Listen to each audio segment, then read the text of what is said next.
नमस्कार मित्रांनो, घराचे बांधकाम या सिरीजच्या एपिसोड नंबर 1 मध्ये आपणा सर्वांचे स्वागत आहे. आजचा विषय आहे प्लास्टर करत असताना कोणती काळजी घ्यावी. बऱ्याचदा आपण बघतो की घराचं प्लास्टर काही वर्षातच तडे जातं, ओलसरपणा येतो किंवा रंग टिकत नाही. हे सगळं होतं चुकीच्या प्लास्टरिंगमुळे किंवा बेसिक काळजी न घेतल्यामुळे. मग आपलं होणारं नुकसान टाळण्यासाठी आपण कोणती काळजी घेऊ शकतो याबद्दलची माहिती आपण या भागातून आज घेणार आहोत. प्लास्टर तयार करण्यापूर्वी बेस तयारी म्हणजे भिंतीवरली धूळ, माती आणि सैल दगड पूर्णपणे साफ करणे गरजेचे आहे. प्लास्टर जर आपल्याला स्लॅबला मारायचे असेल तर स्लॅबला टाचे मारून घेणे गरजेचं असतं, ज्यामुळे प्लास्टरची पकड मजबूत होते.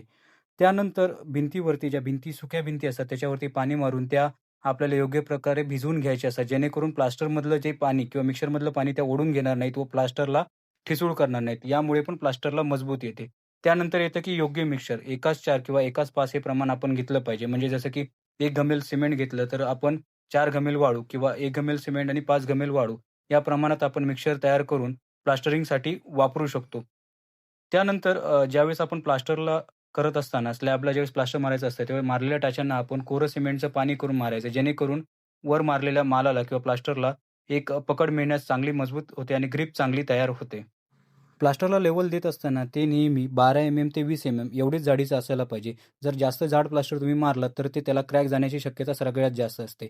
सोबत प्लास्टर करत असताना खिडक्यांना लावलेलं ग्रेनाइट किंवा मार्बलवरती सिमेंट उडतं, ते नेहमी लगेचच पुसून घ्यावे, जेणेकरून ते घट्ट होऊन पुढे फ्युचरला ते खडबडीत ग्रेनाइटला एक रफ टेक्स्चर देण्याचं काम करत असतं.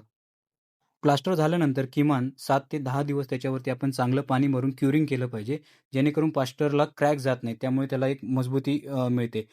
प्लस शक्यतो प्लास्टर करत असताना जर एकदम उष्ण हवामान असेल किंवा एकदम उन्हाळा असेल तर ते करण्याचं टाळावं. जेणेकरून काय होतं, थंड वातावरणात केलेलं प्लास्टर लवकर वाळत नाही आणि त्यामुळे त्याचं क्रॅक जाण्याचं प्रमाण त्यामध्ये कमी असतं.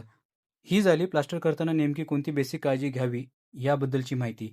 आपल्या पुढच्या भागामध्ये आपण अजून एक नवीन टॉपिक घेऊन भेटणार आहोत, ज्याच्यामधून आणखी तुम्हाला बांधकामाविषयी माहिती मिळत राहील. अजूनही जर तुम्ही आम्हाला सबस्क्राईब केलं नसेल किंवा आमच्या पेजला फॉलो केलं नसेल, तर लगेचच आम्हाला सबस्क्राईब आणि फॉलो करून घ्या, जेणेकरून आमचे सर्व व्हिडिओज तुमच्यापर्यंत पोहोचत राहतील. धन्यवाद.